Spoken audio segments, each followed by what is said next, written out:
Good job doing day number 1. Now you're on day number 2. So remember that you can just watch these anytime that you're not sure what's on here. It's really easy. The first thing we're going to do is we're going to start with doing 5 to 10 push-ups. And what we're going to do on that is, actually I don't use a mat for these, but you want to get down. I kind of start on my knees first. And I like to keep my hands about the width of my shoulder. And then what you want to do is make sure that your legs are really straight, right? And I kind of like using this little blue line here. I do that a lot. But basically, you're going to go down and up, and down and up. And when you want to make sure that that back is pretty straight, you don't want to be like this, and you don't want to be too low like this. You just go down and up. And if you feel like that's hard and that you are having to do that, it's no problem. And I do these too. Sometimes when I get a little more tired, is you can do them from your knees to start. So you just start on your knees, and go down, knees, and down. And you're going to do 5 to 10 of those. That works your chest. Next thing that you're going to do is kind of similar to that lawnmower row that we did, but a little bit different. We're going to use a kettlebell.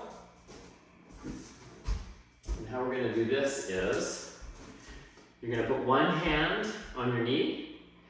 You're going to bend your knees just a little bit. And the same thing, you're going to bring it up and down, and up and down, up and down. And then after you've done 10, you're going to switch hands. Right hand to right knee, up and down. And you want to keep it pretty close.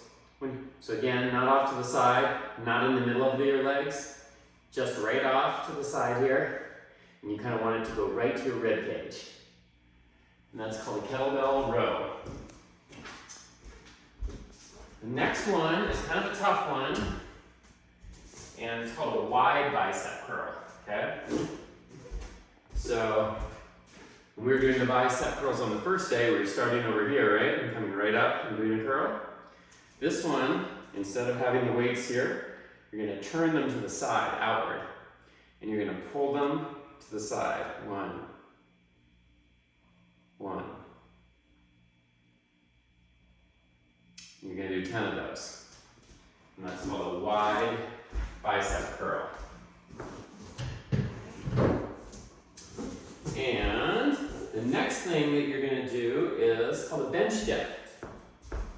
So for this, you're going to come over to the bench. You're going to sit down kind of where you feel natural. And you're going to put your hands right to the side of your legs. Okay? And then you're going to walk your legs out, kind of one big step, so you have a little room. And then what you're going to do is you're going to lower yourself down and up. Lower and up. And again, you really want to make sure that you're using the right muscles. You're using the back of your arms here. So you want to make sure that your hands are facing out. See how my hands are facing out there? Okay? And I'm just going to drop down and push up. Drop down and push up. You're going to do 5 to 10 of those. And the next one you're going to do is for your shoulders. It's called a front raise. So this is another one you really want to make sure that your technique is pretty good at, so you're exercising the right thing. I find that sometimes when I try to go too heavy on these, that I don't do them correctly. So I think it's better to go a little bit lighter than you think and do it right. So the 2 weights are going to be right in front of you, okay? And then what you're going to do is you're going to pull up right to about the level of your nose and down. Do it nice and slow. 1, 2, up. 1, 2, 3, down. 1, 2, up. 1, 2, 3, down. Okay, so the arms are straight, right? Not off to the side. And the big thing that you want to avoid is you don't want to be using your back, right? That's what a lot of people do when it gets too heavy. And then you're not even exercising your shoulders anymore, right? So you're just going to bring it straight up, right to about the nose, and right back down. It's a really good one right from the inside of your shoulders. It's a good lifting muscle. The next thing that you're going to do is called calf raises. Now again, I want to make sure that you're wearing shoes when you're doing this, right? You want your feet kind of right about hip weights. You're gonna have probably some lighter weights here. You're gonna go up on your toes and down. Up, 1, 2, and down. Up, 1, 2, and down.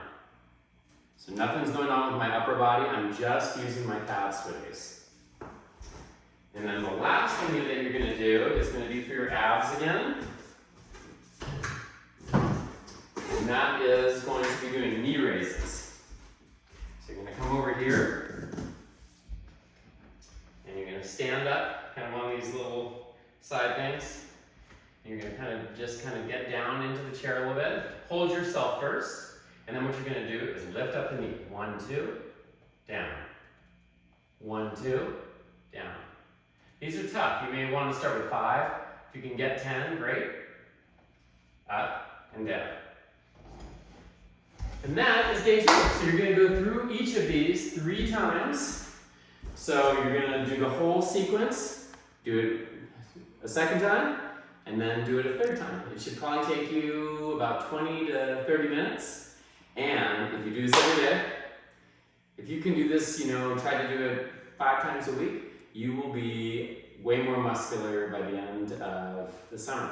And you don't have to lift things really heavy.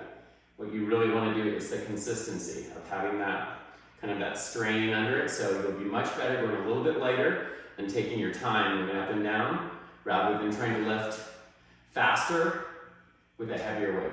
And I promise you you'll get stronger, and I'm looking forward to working out with you. I love you.